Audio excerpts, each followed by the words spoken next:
G'day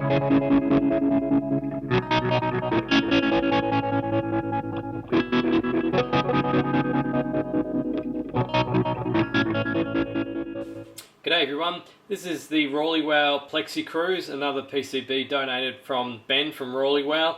Website is rullywow.com. If you're looking at one of these PCBs, sent this one in for review. I've done a couple for him now, and all the PCBs are really good so far. Like I've said in the other videos, they're really easy to follow. There's been a lot of attention to detail. You notice these things when you actually assemble the PCB, how much attention to detail Ben puts into his PCBs are really good.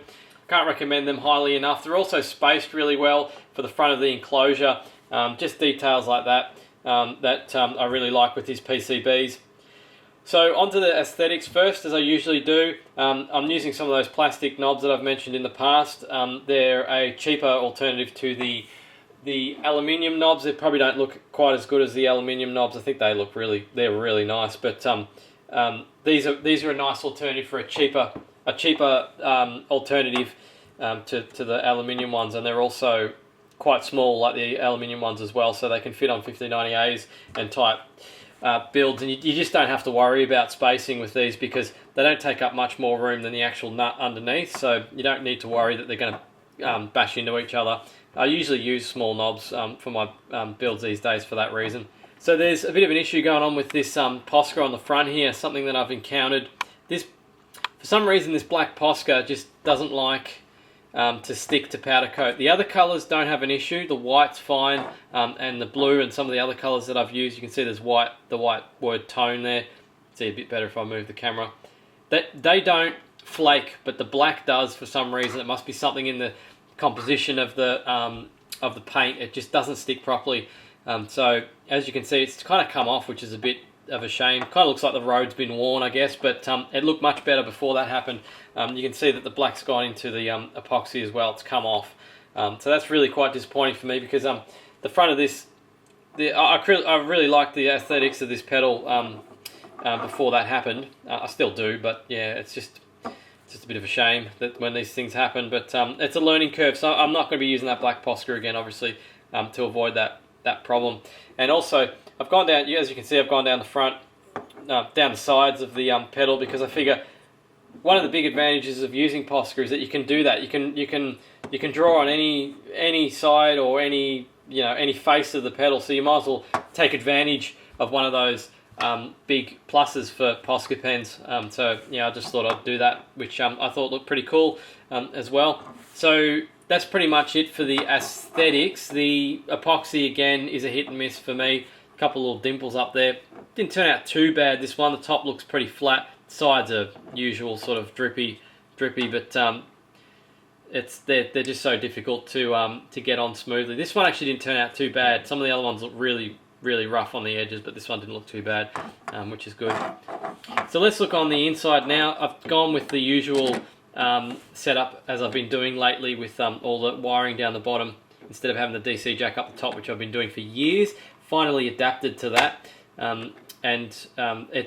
it just makes for such a neater wiring job. That said, you could put the DC jack up there and you'd only have two wires coming from down here up the side. Wouldn't be that big a deal if you didn't want the DC jack down there. I just don't like the DC jack down there. If you got your pedal on a pedal board, it doesn't matter because you can just hide the cables anyway. But when you just plug them into your guitar, into your amp, and just use them every now and then, you've got to run the DC. The DC is usually up here. You've got to run it down, which is kind of annoying because it kind of crosses over where the guitar cable goes in, which is it's just a bit of an annoyance. And actually, this part of the cable sometimes doesn't reach that far because it's usually quite short. So yeah, it's a bit of an inconvenience in that respect, but it makes the wiring a lot simpler. As you can see on the inside, there's barely any wires going on in there. It's great. This is actually my deluxe board, which I think I've spoke about a couple of times. Quite excited about this board. Nothing overly revolutionary with it, but it is really neat is what I like about it. And I've got this trim pot on there to adjust the brightness of the LED as well, and a little current limiting resistor just to make sure that when you turn it on minimum you don't blow the LED. That would be a big inconvenience. You'd have to desolder it and pull it out pain in the ass. So you just put a 500 ohm resistor there just to make sure that you don't burn it out in that respect, and that should sort of cover for most LEDs anyway. You can make it 1K if you're a bit worried, but yeah, it's nice and neat. As you can see, there's just barely any wires. It's really good. You can also do, as you can see, I've adopted this in-ground 9-volt out wiring sort of harness, I guess you'd call it, as Rullywow does. That was his idea. Well, look, a lot of people are doing this these days. I don't know whose idea what is these days. Everyone just sort of, it's just a big melting pot of ideas. Everyone sort of adopts different ideas from each other. But I thought I'd go with how Ben's got his, and it just plugs straight in like that. You can use a ribbon cable with some jumpers, so you can just pull that. You could actually just pull that wire off if you wanted to service a pedal that you built. You could just pull the wire off. It'd be nice and simple, and you could test it externally from the enclosure as well, which would be really good. Something to look into actually. It's something I'd really like to do as well. Make it nice and simple. All you do is just solder on the jumpers, and then have a little piece of 4-wire ribbon cable, and you just plug it in. You wouldn't even have to solder that part. You just solder the jumpers on each end, which would be pretty cool. And it'd be actually pretty good if we could get something that was just like a small ribbon cable with little sockets on the end that you could plug onto jumpers, something that you'd use in computers. You often see in computers. Anyone knows anything like that, leave a link in the description. I reckon a lot of people would find that really helpful if you do know anything about that. So you've got some PCB mounted stuff. You've got 3 pots and a switch at the top there, so it's not too heavy on the PCB mount stuff. You may need to drill out the hole a little bit bigger, as I've mentioned in other videos before. If you have trouble fitting it in, you can try it first, and if it doesn't fit, then just take an extra mil out, and it should fit okay. The only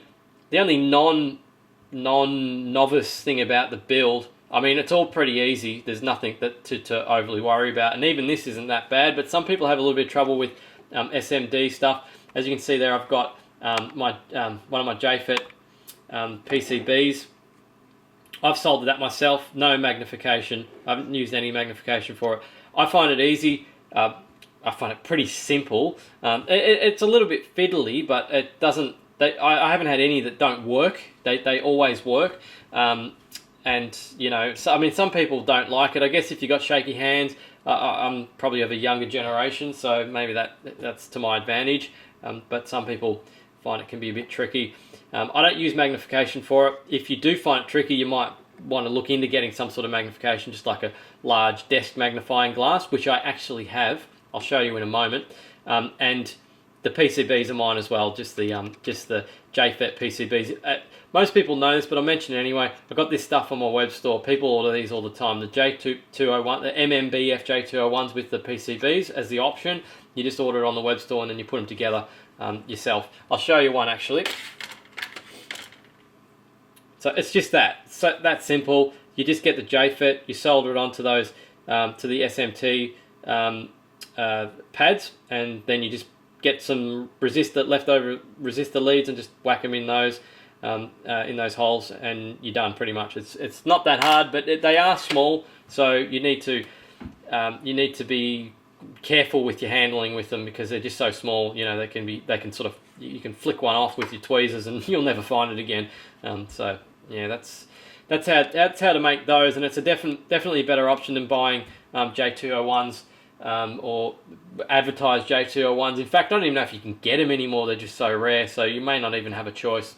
And then you just buy some with these trim pots to 4.5 volts on the drain, as you do with most JFET JFET gain stage pedals, like a Dr. Boogie or a Mad Bean Chunk Chunk is what the Mad Bean project of that is called, the Chunk Chunk. It's the same thing. You just measure it to half the supply voltage, which in this case is 4.5 volts. Supply is 9 volts, so you measure it to 4.5 volts. Very simple to do.